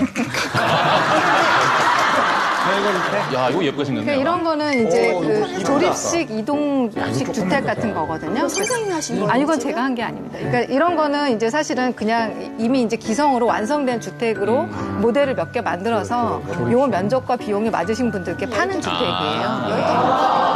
이런 것도 마찬가지. 이동이 가능한 주택인데 우리나라는 사실은 이제 이동해서 뭐 갖다 놓고 연결해서 하기에는 쉽지 않은 형태이긴 한데 그 땅을 사셨는데 당장 집을 지으시기 어려우시잖아요. 보통은 그럴 때 이제 농사도 지으시면서 왔다 갔다 당분간 하실 때는 저런 소형 주택들을 마련하셔서 하시는 경우가 조금 있습니다. 네. 지금 여기 한복 입고 곱게 앉아 계시는 예. 박술려 고수께서도 귀촌을 하셨어요. 제가 초대받아서 가본 적이 있는데 예. 우리가 얘기하는 꿈 같은 전원주택의 모습을 다 갖추고 있어서 네. 한 번도 귀촌을 구체적으로 생각해 본 적이 없는데 그 댁을 다녀오고 나서 남편한테 막 우리 나중에 귀촌하자고 막 졸랐던 기억이 있거든요. 예. 사실은 강남에서 제가 사시는 줄 알았더니요. 아니 강남에 있는 거는 그냥 정말 소위 말하는 월세고요. 네. 그리고 제가 지금 이제 그 퇴촌에다가 자그맣게 마련을 해놓은 거는 크지 않아요. 한 30평이 되는데요. 제가 이제 10년 전에 갑상샘 암 수술을 했잖아요.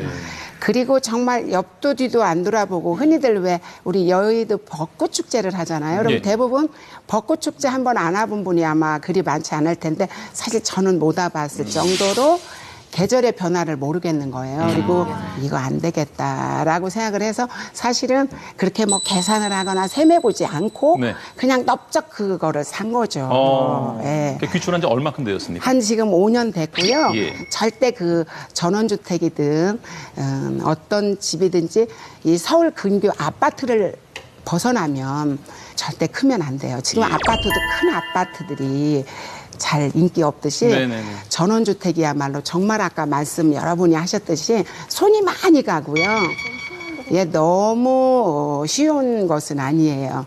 그리고 내가 좀 더 안주하려고 간 곳에서 삽질하고 풀을 뜯다 보니까 작년에 많이 제가 일을 해봤는데요. 예. 갔다 와서 지압비가 더 들어요. 누구든지 꼭 귀촌을 하거나 전원주택을 가지시려면 작고 실속 있게 네. 그렇게 준비하는 게 훨씬 좋다고 제가 저는 말씀 들어보니까 더욱더 조언하고 싶습니다. 아주 궁금해집니다. 이제 백문이 불여일견인데 그래서 우리 박술려 선생님의 그 전원주택이 어떤 모습을 하고 있는지 직접 보여드리겠습니다. 푸른 나무가 우거진 산 중턱에 자리 잡고 있는 박술려 고수의 집. 마당이 너무 마당에는 꽃이 사시사철 만발한다고 합니다. 꽃은 계절의 변화를 한눈에 알기 위해 심었다는데요.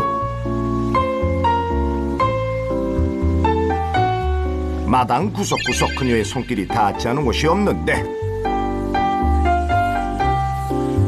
기존의 30평 집을 박술려 고수의 멋을 살려 리모델링했다고 하네요. 자, 과연 집안은 어떨까요? 같이 한번 들어가 보겠습니다. 와, 진짜 이쁘다. 고풍스럽고 아기자기한 소품들로 가득한 거실. 박술려 고수의 소녀 감성이 그대로 묻어납니다. 선생님 생각보다 집이 굉장히 넓어 보이는데 평수가 어느 정도 되나요? 지금 이게 30평이고요. 예, 그렇게 넓진 않지만 한 20명가량 사람, 우리 지인들이 와서 여기에 묵었는데도 거의 불편함이 없었어요.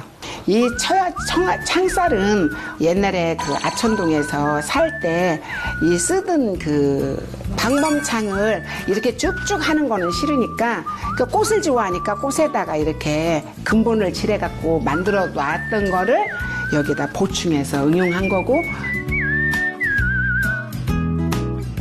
박술려 고수가 들어가는 이곳은 어딜까요? 여기는 내가 가장 좋아하는 곳이고 모든 것이 황토로 다 벽을 쌓아서 그리고 이렇게 창호지로 바른 곳이에요. 그러니까 옛날로 말하면 아래목이죠. 옛날 방식 그대로 설계된 전통 구들장과 아궁이는 예스러운 분위기를 자아내는데요. 여름에도 저는 이런 비단 이불을 좋아하거든요. 그러니까 여기다가 따끈따끈한데 비단 이불을 덮고 잡으세요. 얼마나 행복하겠나. 부럽다. 갑자기 뒷산으로 올라가는 박술려 고수. 이곳엔 작은 텃밭을 만들어 고추, 토마토, 가지를 키우고 있는데 채소를 가꾸는 일이야말로 귀촌의 가장 큰 재미랍니다. 근데 이게 도마도가 아니에요. 다이아, 거의 금도마도라고 봐야 돼요. 유기농이요, 유기농. 이거 보세요, 이거. 엄청 행복하잖아요. 농사를 잘 지시네. 내가 농사 졌으니까 소중하다 여기는 거지. 아우, 그냥 채소들이 싱싱해 보이네요. 신선한 채소를 따는 날이면 꼭 이웃을 초대해 식사를 함께 한다는 박술려 고수. 장작불을 지펴서 김이 펄펄 나는 가마솥밥을 만들었습니다. 네, 옛날에 우리 또래 어른들은 다 느낄 수 있는 밥솥에다가 아까 딴 호박잎. 맛있겠죠? 옛날에 저렇게 쪄먹었죠. 어우, 너무 맛있게 됐다. 된장하고 쌈싸. 이게 전원주택이면 사실 가마솥이잖아요. 그 맛이지. 이 맛 없으면 무슨 재미가 있어요. 드디어 완성된 박술려표 건강밥상. 직접 담근 장과 농사지은 무농약 채소로 뚝딱 만들어낸 한상 차림입니다. 아, 정말 보기만 해도 군침이 도네요. 귀촌 후 건강과 힐링을 되찾았다는 박술려 고수. 앞으로도 건강한 귀촌 생활을 응원합니다.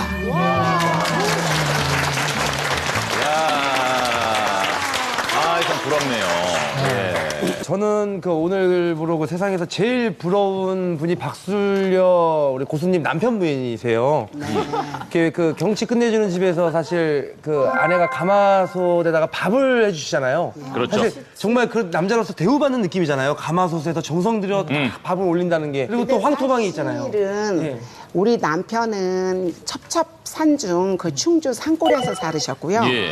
저는 그 뒤에는 나지막한 산이 있었고 봄에는 진달래가 활짝 피는 그런 데서 살았고 또 먼발치에는 금강이 쭉 흐르고 그래서 그런지 저는 소나무를 좋아하고 나무를 좋아하고 꽃을 좋아하는 반면에 저희 남편은 이렇게 훤히 뚫려 있는 그 바다를 너무 좋아하신대요. 그래서 한번 어느 날 가서 거길 보더니 난 여기는 절대 오지 않겠다고 이렇게 했고요.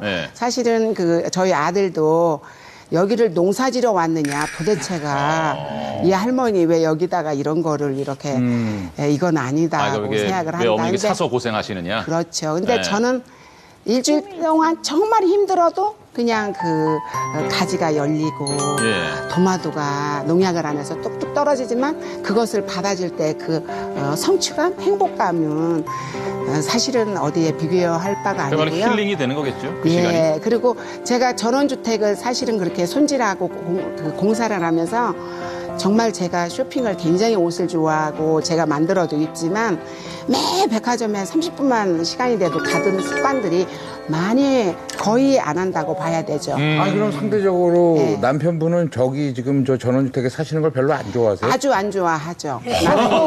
나는 여기 안 오겠다고 아주 그 선을 그은 상태여서요. 근데 그게 여느 집이랑 좀 달라요. 보통 남자들이 이제 여기 아유 빡빡하고 나 은퇴하고 그래야 돼. 내려가서 살자 이러면은 아우 나는 거기 못 가. 그런 데서 안 살아. 백화점 있어 뭐가 있어. 아우 이혼하고 가든지 뭐 이렇게 얘기하잖아 여자들이. 근데 전혀 달라요. 근데 저희 남편은 은퇴를 너무 일찍 해가지고 제가 경제를 책임지다 보니까 얼마든지 가서 이렇게 보통 일반 사람 생각 같으면 고추 따고 뭐 그러니까. 이거 할 것 같은데 소일거리. 그런 게 별로 안 좋아하는 것 같아요. 근데 제가 선생님 말씀 듣다 보니까 이게 남녀도 중요하지만은 결국 이제 본인이 살아온 환경도 상당히 맞아요. 중요한 것 그렇죠, 같아요. 그렇죠. 왜냐면 이 귀촌과 관련돼서 이 농림축산식품부에서 귀촌의 유형을 3가지로 나눴습니다. 뭐냐면은 U턴형이 있고요. 그다음 I턴형이 있고 J턴형이 있어요. 그것도 뭐예요? 그러니까 U턴형이라는 거는 이제 농어촌에 살던 사람이 다시 자기의 고향으로 돌아가는 거예요. 그래서 U턴이고 I턴이라는 거는 도시에서 태어난 사람이 이제 농어촌으로 내려가는 경우. 그런데 이제 최근에 많은 것이 J턴인데요. 네, 이건 어떤 거냐면은 농어촌 출신으로 살던 도시민이 다시 이제 농어촌으로 가는데 고향으로 오라는 것이 아니라 다른 곳으로 가는 거예요. 네, 그런데 이제 이러한 J턴 같은 경우는 아무래도 자기가 이제 어렸을 때에 이제 시골에서 살던 경험이 있다 보니까 최근엔 이런 J턴이 많다고는 하는데요. 그런데 이제 J턴을 하더라도 이제 선생님 그 남편분처럼 원래 본인이 살던 고향의 느낌과 너무 다르니까 또는 환경과 다르니까 이런 것을 좀 어색해 하시는 분들도 좀 많은 것 같지만 어쨌든 이런 J턴형이 최근에 많이 늘어나고 있는 패턴을 볼 수 있었고요. 또 이제 이와 관련돼서 이제 귀촌과 관련돼서 한번 빅데이터 분석을 해봤습니다. 그래서 황금 데이터 분석을 해봤는데 보시면 이 귀촌과 관련된 검색어에서 이제 교육도 먼저 좀 볼 수 있고 그다음 남자 여자를 볼 수 있어요. 일단 교육에 대해서 조금 간단하게 말씀을 드리면 최근에 이제 귀촌 통계를 보면 이 연령별로 이제 우리가 말하는 가구주들의 나이들이 젊어지고 있습니다. 네네. 그래서 이제 20, 30대가 거의 40%대, 40대도 한 18%로 젊은 사람들이 많아요. 근데 역으로 말하면 그러다 보니까 아직 아이들이 자라지 않은 상태라서 갈 때는 좋은데 근데 교육 때문에 걱정이 돼서 부인이 다시 아이들 교육 때문에 남편을 혼자 놔두고 서울이나 아니면 이제 도시로 오는 이런 케이스도 좀 볼 수 있었고요. 또 이제 가장 의미 있는 것이 이제 남자와 여자인데 귀촌과 관련돼서 검색을 해보면 남자에 대한 이야기보다 여자에 대한 이야기가 많이 나오는 것을 볼 수 있습니다. 그래서 이제 특히나 귀촌과 관련해서 걱정하시는 분들이 여자분들이 많으신데 그럼 어떤 걱정을 하는가에 대해서 좀 분석을 해봤어요. 특히 이제 요즘에는 미혼의 젊은 여성들도 이제 많이 이제 귀촌을 하고 있는데 그들이 다른 것보다 제일 힘든 게 바로 인식이라고 합니다. 인식. 네. 그러니까는 홀로 사는 여자 또는 젊은 여자가 뭔가 이제 혼자 이제 내려왔다. 라고 하면은 거기에 있는 고향에 있는 거기 기존에 계시는 분들이 좀 이상하게 보여요. 뭔가 사연이 있거나 문제가 있거나 뭔가. 네. 그리고 또 하나 이제 젊은 가족이나 아니면 이렇게 정말 마음을 먹고 내려왔어요. 내려왔더니 갑자기 이 주변에 있는 사람들이 관심이 많잖아요. 그러니까는 막 어떻게 살아 막 뭐 이러다 보니까 느끼는 게 야 이거 온 동네가 시댁 같다. 네 이런 느낌을 이제 느끼시는 분들도 거죠. 있고 결국에 이제 남성들보다는 이 여성들이 귀촌을 할 때 참 여러 가지로 어려움 또 거기서 잘 적응할 수 있을까에 대한 걱정들을 좀 데이터를 통해 찾아볼 수 있어요. 그러니까 이게 부부가 이게 한 마음이 되기가 참 쉬운 일이 아닌 것 같은데 박정원 교수님 이게 아내의 마음을 돌리고 설득시킨다는 게 말이 쉽지 간단하지 않잖아요. 어떻게 하면 좋겠어요? 가장 그 귀촌을 같이 안 하려는 아내한테 설득하기 가장 좋은 건요. 땅 명의를 아내 명의로 해주는 겁니다. 여자는 이런 특효약이 여자는 이겁니다. 좋네. 왠지 설득 당할 것 같아요. 네. 저 같은 경우는 이제 제가 땅이 많으니까 제가 그 우리 아내도 저 그 약속된 내용이 있습니다. 아까 얘기한 대로 J턴. J턴 형태인데요. 그렇지. 귀촌을 하는데 시댁 근처는 안 가겠다. 그렇지. 그런 전제 조건으로 땅을 해줬어요. 그렇죠. 그게 우리 J턴인지 몰랐어요. 그런데 정말 이렇게 보면 농사란 개념으로 봐도 안 되고요. 좀 내려놓으면 돼요. 그렇게 생각하고 있습니다. 네, 결코 참 쉬운 일이 아닌데 뭐 가정을 해서 귀촌할 때 가장 큰 난관인 배우자를 설득했다고 치고 그렇다면은 그 이후에 어떤 걸 좀 이렇게 제대로 알아둬야 성공적인 귀촌이 가능할지 김호원 교수님은 또 어떤 거를 염두에 둬야 될까요? 귀촌에서 살려면은 바위 위에 있기도 사랑해야 된다. 잠깐만요. 말은 참. 다 사랑. 그런 얘기는 누가 하는 겁니까? 그러니까 내가 뭐 지어낸 말인데 귀촌을 하게 되면은 농촌의 생태계에 맞춰야 된다. 예를 들어 가지고 흐르는 물에 돌에 이끼가 껴줄 수 있잖아요. 내려오다가 미끄러질 수 있잖아요. 그러면은 그 이끼를 탓하는 게 아니고 막 이래가지고 등산해가지고 막 지리길 수 있잖아요. 이런 게 있냐고 이렇게 아니고 내가 이끼한테 간 거지 이끼가 내한테 온 게 아니거든. 그래서 내가 그 생태계에 농촌의 생태계를 맞춰줘야지 농촌에서 충분한 귀촌 생활을 할 수 있다 볼 수 있습니다. 그래서 일단 그 생태계를 존중해줘요. 그게 이제 귀촌할 수 있는 가장 기본적인 자세라고 볼 수 있습니다. 내가 맞춰야 된다. 김찬희 교수님은 또 어떤 걸 들 수 있겠습니까? 네, 이제 제 나이 정도 되니까 제 친구라든가 선배들 중에서 귀촌하신 분들이 많아요. 귀촌하기 전까지만 해도 굉장히 꿈에 부풀어갖고 새로운 삶을 살겠다 이렇게 갔는데 몇 년 지나니까 굉장히 권태스러워 하더라고요. 그 귀촌에 3단계 망이란 게 있답니다. 3단계 망. 망? 네. 1년 차일 때는 희망. 2년 차일 때는 실망. 3년 차일 때는 절망. 그럼 어떻게 해요? 그 환상의 끝은 환멸이란 말도 있잖아요. 아무래도 환상을 많이 갖고 가신 분일수록 전원 생활에 대한 환상이 많을수록 환멸이 더 크더라고요. 사실 따지고 보면 귀촌이라는 게 뭐냐? 불편함을 감수하고 자청해서 들어가는 거잖아요. 그렇죠. 그러니까 불편한 것을 예상하고 들어가야 되는데 아까 뭐 저 푸른 초원위의 노래도 부르셨지만 이런 감을 갖고 가면 굉장히 좀 절망스러울 수 있다. 따라서 자발적인 가난을 그럼 받아들이는 그런 자세가 있어야 귀촌이 행복하지 않을까. 자, 이제 뭐 아내도 설득했다고 가정을 하고요. 마음가짐도 단단히 먹었습니다. 이제 그렇다면은 이제 실질적으로 거주할 살 땅을 보러 가야 할 텐데 어느 위치에 있는 어떤 땅이 좋은지 지금부터 한번 알아보도록 하겠습니다. 귀촌할 때 이런 땅 사라 베스트 3. 땅 가격보다 흙을 먼저 봐라. 전인규 교수님, 이거 뭐 농사 지을 것도 아닌데 이 정말 땅, 이 뭐 토질, 흙을 봐야 됩니까? 사실 초보자들이 특히 이제 그 전원주택 찾을 때는 뭐 주변에 뭐 도로가 껴있는지 아까 뭐 모양새 이런 것만 보지 사실 속은 못 보거든요. 그래서 토질이 중요한 게 토질을 잘못된 좀 안 좋은 토질을 가면은 이게 비가 아니 홍수가 왔을 때 그 토질이 그 계속 좀 젖어 있기 때문에 거기가 좀 고여 있는 좀 지역이 있습니다. 그래서 제가 이제 땅을 보러 갈 때 오히려 비가 많이 오거나 폭우가 칠 그 뒤에 한번 가보라. 그런 식으로도 말씀 많이 드리거든요. 명당의 최고 조건 중에가 최종적으로 보는 게 땅의 색깔이에요. 흑색이 좋으면 거기에는 아주 생기가 좋고 사람한테 아주 유용한 그런 기운을 내는 땅이라고 하는데 그런데 집을 짓고 살면 좋거든요. 그래서 가서 땅을 봤을 때 잘 모르겠으면 한 30cm 정도만 파와서 돌이거나 아니면 뭐 메워진 자갈이나 아니면 뻘 같은 게 아니고 이제 황토 같으면서도 뽀송뽀송한 그런 흙이 나오는 땅이면 거기는 좋은 자리라고 보시면 돼요. 무슨 색깔? 색깔로 홍황색, 황토로 보시면 돼요. 황토인데 그게 너무 메말라서 막 먼지가 날리는 땅도 아니고 어느 정도 약간 습기가 있는 요즘같이 이제 햇빛이 쨍쨍한 날 이런 데 갔을 때는 발로 이렇게 해봐가지고 먼지가 잘 나지 않으면서도 황토인 땅들이 있어요. 아니면은 이제 비가 오는 날 갔을 때 발을 디뎌보면 진 곤죽이 돼가지고 푹푹 빠지는 땅이 아닌 그런 황토. 그런 게 이제 좋은 생기가 좋은 땅이죠. 귀촌할 때는 흙을 먼저 봐야 한다. 염두에 두셔야 할 첫 번째였고요. 자, 다음 보여드리겠습니다. 두 번째는요. 귀촌할 때 이런 땅 사라 베스트 3. 경치가 좋은 곳은 피해라. 왜? 경치가 좋은 곳을 택해라가 아니라 피해라예요. 이거 어떻게 된 겁니까?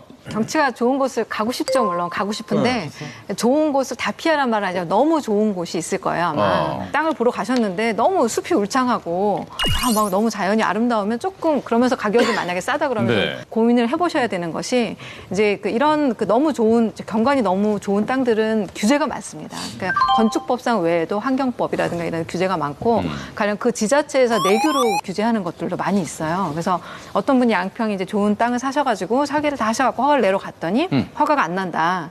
왜냐면 여기는 자연 녹지도가 8등급이다. 뭐 이런 얘기를 들으셨대요. 근데 자연 녹지도라는 게 뭐냐면 이제 식물 군락들이 있으면 그래서 그 정도를 이제 등급을 매기는 거예요. 0부터 11까지, 10까지.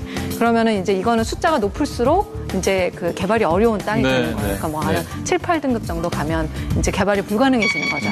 그래서 우리가 자연을 우리가 좋아하고 또 아껴야 되지 않습니까? 그러니까 자연 속으로 들어갈 때 우리가 이제 어느 정도 거리를 두고 들어가야 되는 거죠. 그래서 그런 점들을 잘 감안하셔가지고 네. 경치가 너무나 좋은 곳은 조금 더 알아보시고 사셔야 된다는 말씀. 그런 말씀입니다. 네, 이명수 교수님. 네, 방금 잘 말씀해 주셨는데 경치가 좋은 곳은 피하시는 게 아니라 경치가 너무 좋은 곳은 피하셔야 될 것 같습니다. 대부분 경치가 아주 좋은 곳이 이제 보통 국립공원으로 많이 지정이 돼 있거든요. 예. 그러다 보니까 이제 전국에서 이제 관람을 하시러 오시는 건데 국립공원으로 지정이 되면 방금 말씀하신 대로 규제가 엄청나게 많습니다. 네. 그래서 뭐 굉장히 소박하게 귀촌해가지고 집 이쁘게 짓고 뭐 텃밭 가꾼다 이렇게 말씀하시는데 국립공원 지역 옆에서는 텃밭도 이루기가 힘드실 수가 있어요.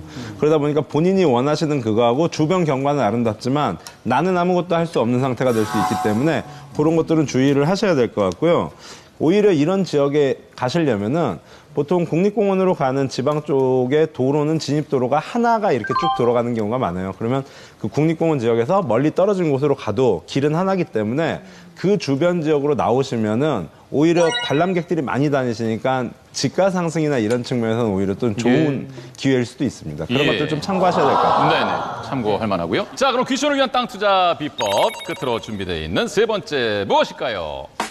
귀촌할 때 이런 땅 사라 베스트 3 젊은 땅을 사라.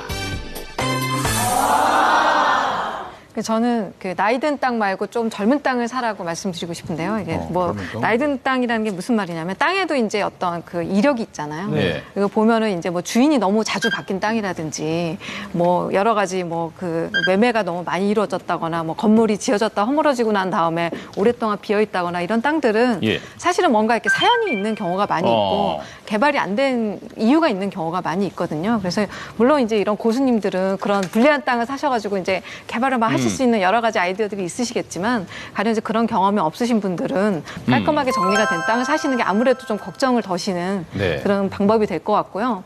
만약에 특히나 이제 거주 목적으로 땅을 사신다고 하면은 이렇게 저희 주변에도 이제 그런 분들이 많은데 이렇게 그 전 주인이 오래 산 땅, 전 주인이 한 30년, 40년, 50년 동안 평안하게 살다가 내놓은 땅들이 있어요. 예. 이제 그런 땅을 사실 선호하시는 경우가 많이 있더라고요. 그 다음 주인도 먼저 사람이 편안하게 살다 갔듯이 다음 사람도 편안하게 살다 간다 그런 또 인식들이 있는 것 같아서 그래서 땅을 살 때 너무 이렇게 복잡하고 막 이렇게 등본 떼어봤더니 막 관계가 얽혀 있고 주인 너무 많고 이런 복잡한 땅을 사지 마시고 젊은 땅을 사시라고 말씀드리고 싶습니다. 제가 오늘 뭐 땅에 대해서 별로 관심도 없던 사람이 뭐 여러 가지 이야기를 듣게 되니까 저도 마음이 좀 이렇게 그 흔들리는 것 같은 기분이 좀 드는데, 그러니까 우리가 소유의 명당 뭐 이렇게 아주 좋은 땅이다 이렇게 이야기를 하는데 사실 그렇게 따지면 그 땅 위에서 살던 사람들은 대대손손이 계속 잘 살아야 되는데 여러 집안들을 보면 잘 살 때도 있지만 그 다음 때에서 뭐 집안이 몰락한다든지 또는 뭐 명운이 바뀐다든지 뭐 이런 경험을 하게 되잖아요. 그러니까 이제 명지라는 것도 시기에 따라서 이게 바뀌나요? 당연하죠. 사람도 팔자에 따라서 잘 살다 못 살다 이렇게 하니까 땅도 기운이 있어요. 그래서 아주 좋은 명당이라고 해도 50년, 100년 뭐 가는 땅이 있고 20년, 30년 가는 그런 땅이 있어요. 근데 요즘에는 이제 그렇게 해서 땅의 지운이 바뀌어서 이렇게 명당, 흉당이 바뀐다기보다는 어떤 주변의 개발 이런 걸로 더 조심을 해야 된다고 봐요. 그래서 제가 한 군데 그 유심히 본 게 그 식당인데 아주 진짜 잘 되는 식당에서 우리 풍수지리 하는 사람들이 왜 여기가 식당이 잘 되나라고 연구를 한 정도로 그런 명당 식당이 있었는데 중앙고속도로가 나면서 거기가 고가 밑으로다가 들어온 거예요. 근데 길이 약간 굽이치는 데인데 그러다 보니까 겨울에 거기 이제 눈이 오면은 얼어가지고 지나가는 차들이 다 집으로 뛰어들어오는 거예요. 그래가지고 한 2년 만에 거기가 완전 흉가가 되는 그런 경우가 있었어요. 그래서 집을 팔 수도 없고, 근데 지금도 아마 흉가로 비어 있는 걸로 아는데 그렇게 이제 흉가로 변할 수가 있죠. 저는 이제 그 풍수 전문가하고 이제 어떤 의견 대립이 좀 있었던 적이 있어요. 우리 그 고수님처럼 정말 이제 잘 보시는 분도 계시지만 약간 어설픈 분들도 또 꽤 많이 계시더라고요. 그래서 저희가 이제 어떤 경치가 아주 좋은 곳에 이제 어떤 기업에 사장님이 이제 예를 들면 별장을 하나 이제 설계를 하는데 너무 경치가 좋은 대신에 이제 앞에 절벽이 깎아지른 듯한 그런 곳이라서 아까도 말씀드렸지만 경치 너무 좋은 곳에 들어갈 때는 조금 몸을 사리는 게 좋거든요. 그래서 약간 집을 뒤로 물러서 뒤에 이제 산이 있으니까 거기 기대서 집을 짓자 그랬더니 그분이 잘 아는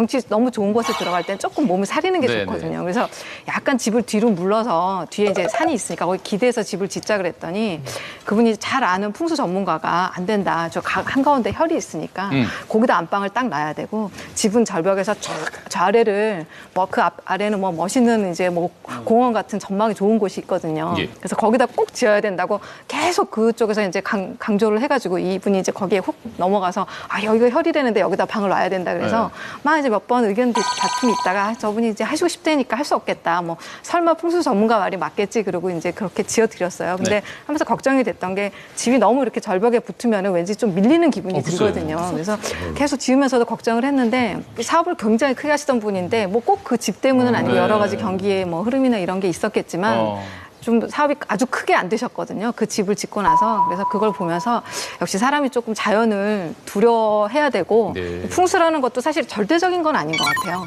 어떤 좋은 터가 있는데 그 터가 모든 사람한테 다 맞는 터는 아니라 그러더라고요. 그 기질에 맞는 사람이 그 땅에 와야 잘 되는 거지. 그 옛날에 맹사성 집터가 맹사성은 정승이 됐지만 그 다음에 온 사람들은 다 죽어 나갔다고 그러거든요. 그러니까 이제 그런 것처럼 너무 이렇게 뭐 명당이라고 해서 이렇게 뭐 정말 적어주는 그런 수치적인 대단한 명당 보다는 내가 갔을 때 이렇게 기운이 좋게 느껴지고 이런 것들을 찾으시는 게 좋지 않을까 생각합니다.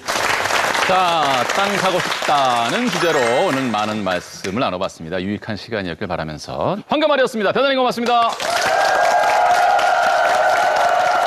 감사합니다. 고맙습니다. 다음 이야기. 신경 안 쓰면 죽는다. 섬유근통 환자한테 그림을 그리려면 온몸에 가시가 다 박혀있는 선인장처럼 표현해요. 그 신경에 문제가 있을 수 있죠. 보통 저리면은 이거 혈액순환이 잘못됐나 이렇게 생각들 하고 그러는데요. 저림 증상의 가장 많은 원인은 말초신경 손상에서 오는 경우가 많습니다. 말초신경 손상이 된 사람들은 기분 좋게 만졌는데 아프다고 느낍니다. 당뇨병을 가지고 있던 기간이 길수록 신경 손상이 많이 오게 되는데요. 문제는 다리를 절단해야 되는 겁니다. 만성 통증을 치료하는 비법은 바로 이것입니다.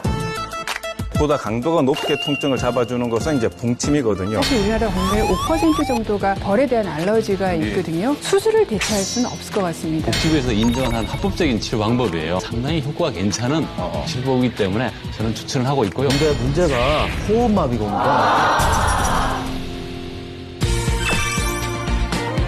현대인들의 자세가 심판치처럼 이렇게 휘어있기 때문에 코어 운동을 하면 디스크를 회복할 수 있다. 열심히 할 수 있겠다는 생각이 들어요. 자다가 이게 손이 저려서 깨는 경우가 있습니다. 방바닥에 일어날 때 있죠? 주먹으로 좀 일어나는 게 손을 꺾지 말고. 주먹 쥐고 아프면 저기 고릴라